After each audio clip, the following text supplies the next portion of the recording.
What's going on, everyone? It's Charlie AS704, and here I'm going to do a small, shorter video collection update in as of March of 2024. The previous video that I did, it's been a few months since, of course, I've updated the collection. I went over every single one of my radios, and I've collected a couple more since, and it's not many, but it's a few. And I thought I'd go over with them and what the future of EAS looks like. So without further ado, let's get into it. And so you might notice something different about the table, and that's one radio difference, and that is, oh my goodness, he has a black and silver. But actually, it's not an actual black and silver, and I'll tell you why. This is my painted WR100 that looks just like a black and silver. Now, the only reason why you can tell it's not a real black and silver is pretty obvious. It doesn't have any text, no Midland logo, no NOAA logo, no wording with warning, watch, and statement, and the advisory light is yellow because this is a version 4, believe it or not, my previous version 4, and I decided to spray paint it black and silver. Just for the lulz, honestly, but I thought it looked cool enough to incorporate it on my collection permanently. So I experimented on a version 5 and I ruined it, and that was the experiment radio, and then I got things right with the second time, and here we are, and I was able to make sure I got this one right, and I spray painted it silver and black. And it was an idea that came into my mind. I was like, I don't have a black and silver. I think that the inverted colors on the black and silver, just on a WR100, having inverted colors instead of it just being a plain white. This is a version 1, but it's in white. But it had just, instead of having a plain white radio, when I've looked at black and silvers, it's just something different and unique about the WR100. I can see why so many people love the black and silver 100. I mean, I'd love to get a black and silver 100, believe me, but an idea came into my mind. Why don't I just make my own black and silver exterior shell? And so the only thing that came to mind was spray paint, because if I were to actually paint this grill and this, the shell, you would see all the brush strokes. So in order for it to be seamless across the board, you got to do spray paint. And so I'd have to tape the grill first and then spray the display area black, and then I do the silver last. And so I do the very display, that'd be the very last thing that I would paint, obviously,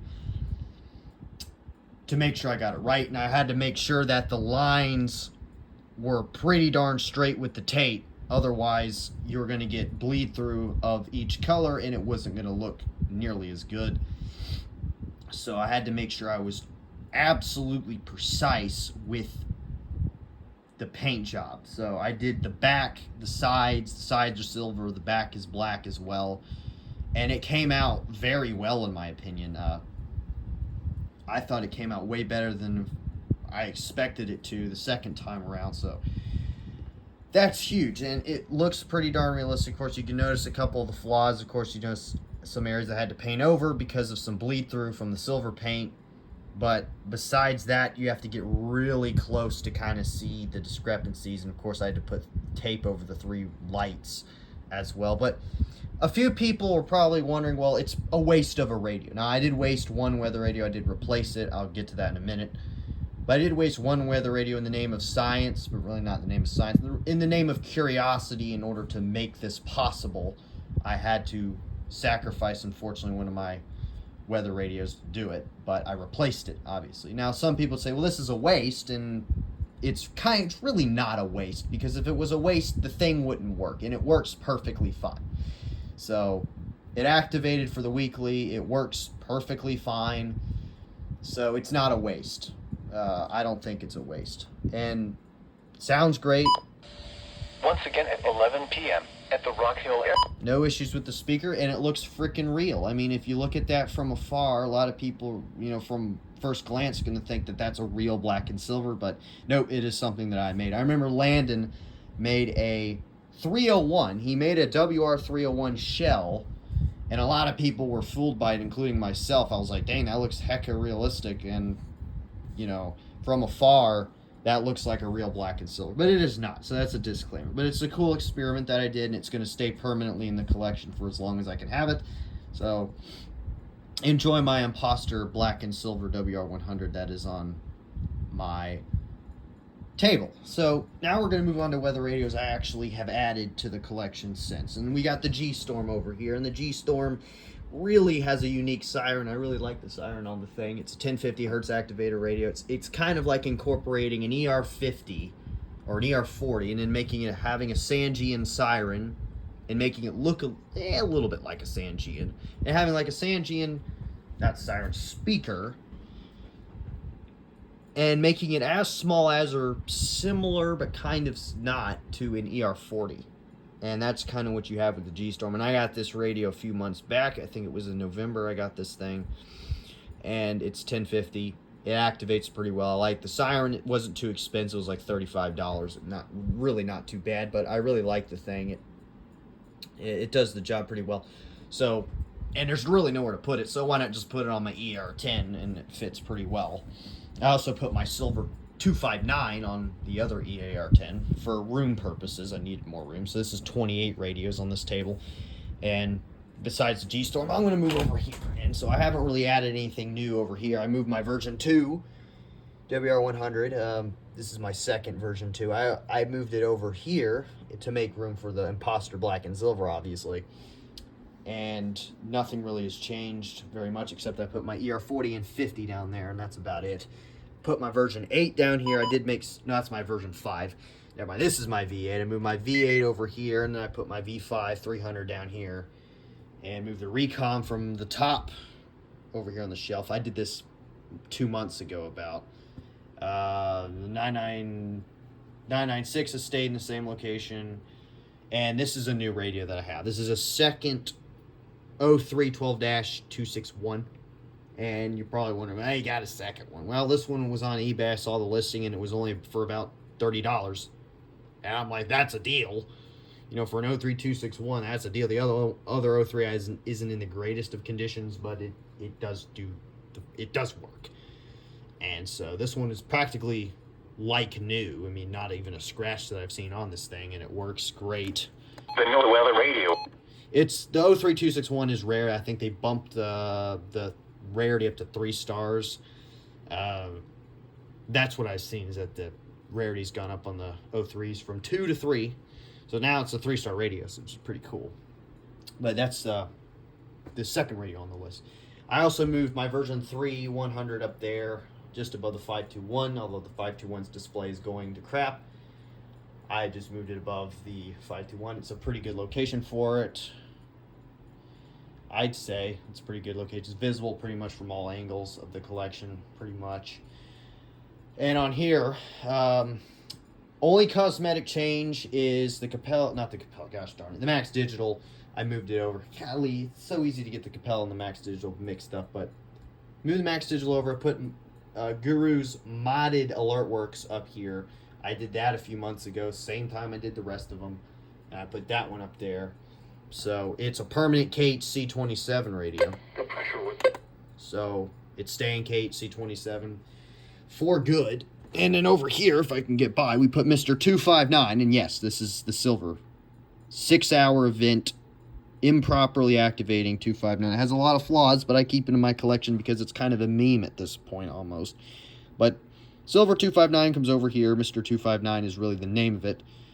Staying over here, it was over by my desk earlier. And in here we have my newest edition, which is the early version 4 WR100. Yes, it has monitor. So early V4s have alert monitor on it. You know, I thought, is it a version 3? But I looked at the box and I was like, nah, this isn't a version 3. This is to replace the one that I broke. It didn't really break. It still worked, but I ruined the paint job on it. And this is just the replacement for that. So it's a version 4. It was clear, with a temperature of 53 at Greenville, Spartanburg, and 52 at Columbia. At Charleston. And it's a permanent KHC27 radio, just like pretty much every radio on this dresser is pretty much permanent KHC27. I have a whole thing for KHC27. KJYD5, unfortunately, the reception on it's got worse because they basically GSP has turned like I don't know.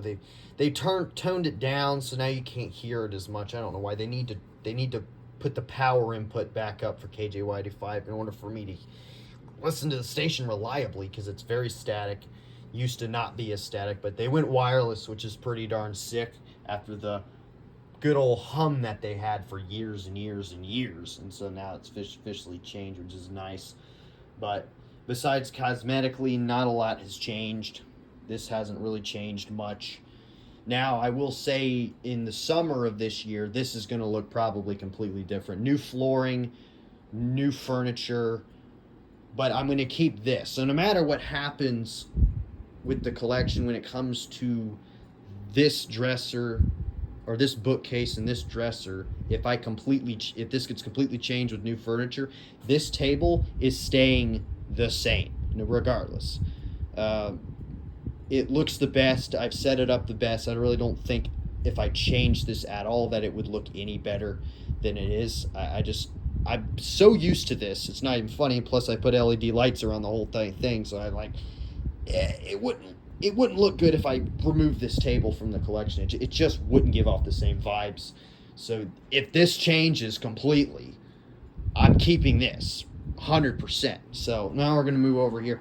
And we have 2 new radios on this, and this is a whole new desk as well, and this probably could change as well. But this is a new desk that fits. I used to have a lot more radios on my dresser, but now I moved them over here for spatial purposes, because they were taking up space on my dresser, so I needed room.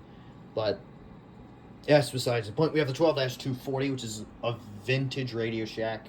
It is very loud, 1050 hertz activated, incredibly loud. And it's permanent WXL70. Really, the reception is not good. You only really have, just like the HH50, you really only have 3 stations that you can select. It's not a full array of stations, which kind of sucks. Here we have the WR102, I think. I don't remember the serial number, or not the serial number, but the number off the top of my head, but I think it's the WR102, I believe. This is a very common Midland, and it's pretty much a hand crank radio. AM and FM, just kind of like the FR370, kind of, but Midland, kind of, but not, because the FR370 is same. This is also 1050. You can't really compare them, but it's pretty good. It has a flashlight. The siren is interesting. Like if I... The Carolinas. Definitely a unique siren, for sure. I mean, this one has a fairly unique siren as well. But that's definitely an interesting siren, to say the least. And it functions pretty well. So, for a pretty vintage radio, it's not too bad. And it was fairly cheap. So that's pretty much everything on here. Put the BC370 and the Radio Shack Pro, I think it's 136. I moved the 2 scanners next to each other. That made the most sense. Besides that, that's pretty much everything changed over here. Put a 261 over here. That'd be about it. And over here, the only cosmetic changes are AlertWorks stayed, 382 stayed, and 261, the 12-260. But moved the Oregon Scientific up here, and next to Landon's modded V5. And so that's just been sitting there ever since, but not a lot has changed here now. That's pretty much it. There's really nothing else that has been added since. There's only been like 2 or 3 radios, and so as far as like me collecting more, the likelihood of me collecting more is very slim, unless it's like a Cobra or it's a black and silver, and that would be probably about it if I got an actual black and silver.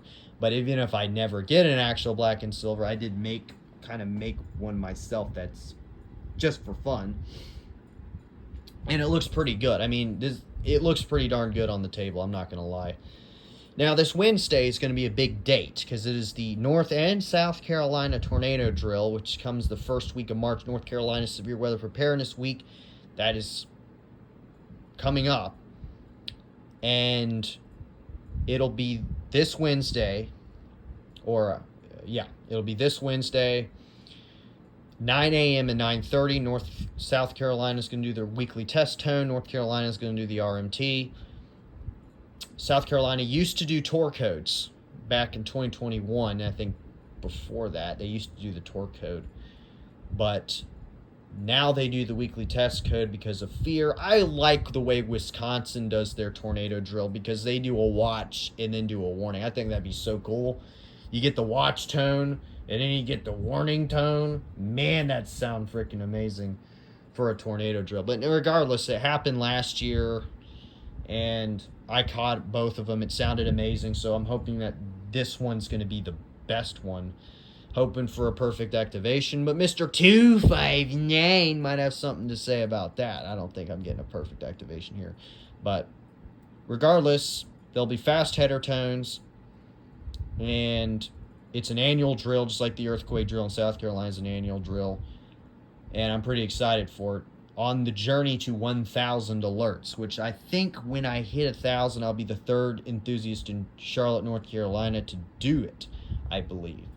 In North Carolina, there's a lot more people that have been able to do it, but I'll be at least the third in Charlotte to do it, to hit 1,000, if I'm not mistaken. So that'll be something. So I'm excited to see what this year of EAS is in store for it. It already had the largest event that I had ever captured, like, in the history of me doing this, and that was January 9th. That event was crazy. It reminded me of February 6th. Just warning after warning after warning. Flood warnings, severe thunderstorm, tornadoes here, tornado warnings here and there. It was just crazy. The whole event. Flash flood warnings. The whole event was crazy. It exceeded my expectations as a whole. That entire event was just nuts. And so since then, a couple minor events, one thing here or there, and then it would calm down. You get like 2 or 3 weeklies, and you have a couple warnings, and like 4 weeklies. And now I got a couple warnings the other day, and then now it's going to be back to weeklies until there's another severe weather event over here. But besides that, the road to 1,000 alerts is less than 30. I think it's like 25 alerts or less before I'm going to be at 1,000, which is going to be pretty sick. And that's pretty much it. I mean, the summer's going to be interesting because this entire thing could change. It literally could. And that'll take a long time for me to set all this up. But that's pretty much the collection in a nutshell. It pretty much ends here completely.